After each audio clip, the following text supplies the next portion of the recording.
Hello friends, வணக்கம். இந்த வீடியோவில் ரொம்பவே சுவையான கொண்டக்கடலை குழம்பு எப்படி பண்ணுறதுன்னு பார்க்க போகிறோம். இந்த குழம்பு பண்ணுறதுக்கு நீங்கள் வெள்ளை கொண்டக்கடலை இருந்தாலும் யூஸ் பண்ணிக்கலாம், அப்படி இல்லாட்டி ப்ரௌன் கொண்டக்கடலை இருக்கு இல்லையா, ரெண்டுலேயுமே நீங்கள் இதே மாதிரி பண்ணலாம். எப்படி பண்ணுறதுன்னு பார்க்கலாம். வீடியோக்குள்ளே போகிறதுக்கு முன்னாடி நம்ம சேனலை இது வரைக்கும் சப்ஸ்கிரைப் பண்ணாதவங்க இப்போது சப்ஸ்கிரைப் பண்ணிவிட்டு பக்கத்தில் உள்ள பெல் பட்டனையும் கிளிக் பண்ணிக்கோங்க. நான் 1 கப் அளவுக்கு கொண்டக்கடலையை நைட்டே ஊற வச்சு எடுத்து வச்சுருக்கேன். நல்லா கழுவி எடுத்து வச்சுருக்கேன். இப்போது இதை குக்கரில் சேர்த்துடலாம்.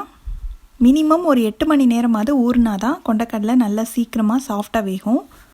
இப்போது இது கூட 1 டீஸ்பூன் அளவுக்கு உப்பு, இது நல்லா முங்குற அளவுக்கு தண்ணி, இதெல்லாம் சேர்த்துட்டு குக்கரை மூடிட்டு ஸ்டீம் வந்ததுக்கப்புறமா வெயிட் போட்டு 4 விசில் வேக வச்சு எடுத்துக்கலாம்.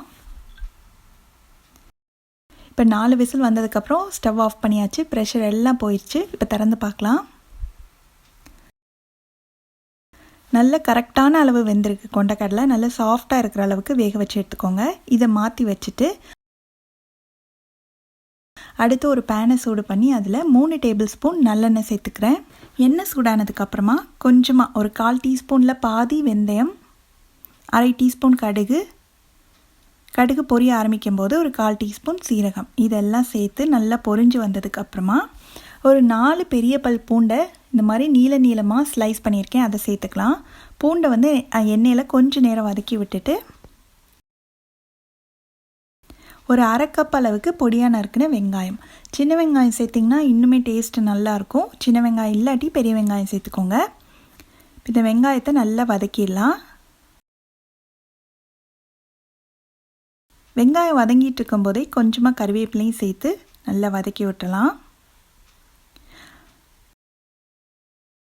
வெங்காயமும் பூண்டும் இந்த அளவுக்கு வதங்கினதுக்கு அப்புறமா நான் மசாலா பொடியெல்லாம் சேர்க்க போகிறேன். இது கூட ஒரு 1/4 டீஸ்பூன் மஞ்சள் தூள், 1 டேபிள் ஸ்பூன் அளவுக்கு மிளகாய் தூள், 1 டேபிள் ஸ்பூன் கொத்தமல்லி தூள்.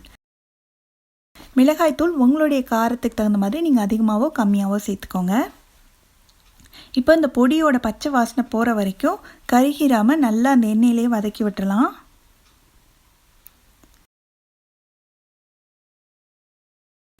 அடுத்து நான் ஒரு 2 மீடியம் சைஸ் தக்காளியை மிக்சியில் போட்டு நல்லா பியூரியாக அரைச்சிருக்கேன். இதை வந்து இந்த கிரேவியோடு சேர்த்துடலாம். தக்காளியை கட் பண்ணி போடுறத விட இந்த மாதிரி மிக்சியில் அரைச்சி போட்டோம்னா நம்ம குழம்போட கன்சிஸ்டன்சி வந்து நல்லா கிடைக்கும். இப்போ அது நல்லா கலந்து ஒரு 3 நிமிஷமாவது இந்த தக்காளி நல்லா கொதிக்கணும், அந்த பச்சை வாசனை போகிற வரைக்கும். ஒரு 3 நிமிஷமாக தக்காளி நல்லா இந்த வெங்காயம் மசாலாவோடு சேர்த்து வதங்கிட்டுருக்கு. இந்த ஸ்டேஜில் இந்த குழம்புக்கு தேவையான அளவு உப்பு சேர்த்துடலாம். ஏற்கனவே கொண்டக்கடலை வேக வைக்கும்போது நம்ம உப்பு சேர்த்துருக்கோம், அதனால் அதை கணக்கு பண்ணி இந்த இடத்துல கொஞ்சம் கரெக்டாக சேர்த்துக்கோங்க. இப்போ இது நல்லா கலந்து விட்டு நம்ம இந்த மசாலாலேருந்து எண்ணெய் கசிஞ்சு வர அளவுக்கு நல்லா வதக்கிக்கணும். நல்லா கிளறிட்டே இருங்க மிதமான தீயில வச்சு. இப்போ பார்த்திங்கன்னா ஓரங்கள்லாம் நல்ல எண்ணெய் பிரிஞ்சு வர ஆரம்பிச்சிச்சு. இந்த ஸ்டேஜில் நம்ம வேக வச்சுருக்கோம் இல்லையா கொண்டக்கடலை, அதை வந்து அந்த தண்ணியோடையே சேர்த்து இதில் சேர்த்துடலாம். இதுக்கு மேலே தேவைப்பட்டால் நீங்கள் கொஞ்சமாக தண்ணி வேணும்னாலும் சேர்த்துக்கோங்க. உங்களோட கிரேவி வந்து எந்த அளவுக்கு வேணுமோ அந்த அளவுக்கு நீங்கள் கொஞ்சம் தண்ணி வேணால் சேர்த்துக்கலாம். இப்போ இது நல்லா கலந்து விட்டு இது கொதிச்சு வர ஆரம்பிக்கட்டும்.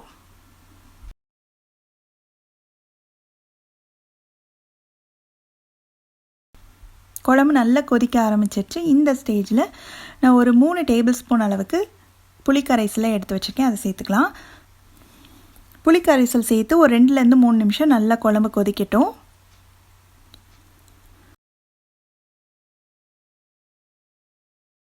நான் ஒரு 3 டேபிள் ஸ்பூன் அளவுக்கு தேங்காய் துருவலில் நல்லா கொஞ்சமாக தண்ணி சேர்த்து ஃபைன் பேஸ்ட்டை அரைச்சி வச்சுருக்கேன். இப்போது அந்த தேங்காய் விழுதல் சேர்த்துடலாம்.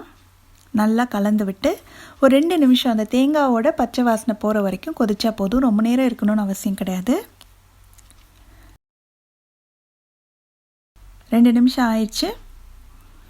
இப்போது ஸ்டவ் ஆஃப் பண்ணிவிட்டு கடைசியில் வந்து இது ஆப்ஷனல் தான், நான் 1 டீஸ்பூன் அளவுக்கு நல்லெண்ணெய் சேர்க்குறேன். இந்த மாதிரி சேர்த்தோம்னா குழம்போட வாசனையும் சுவையும் ரொம்பவே நல்லாயிருக்கும்.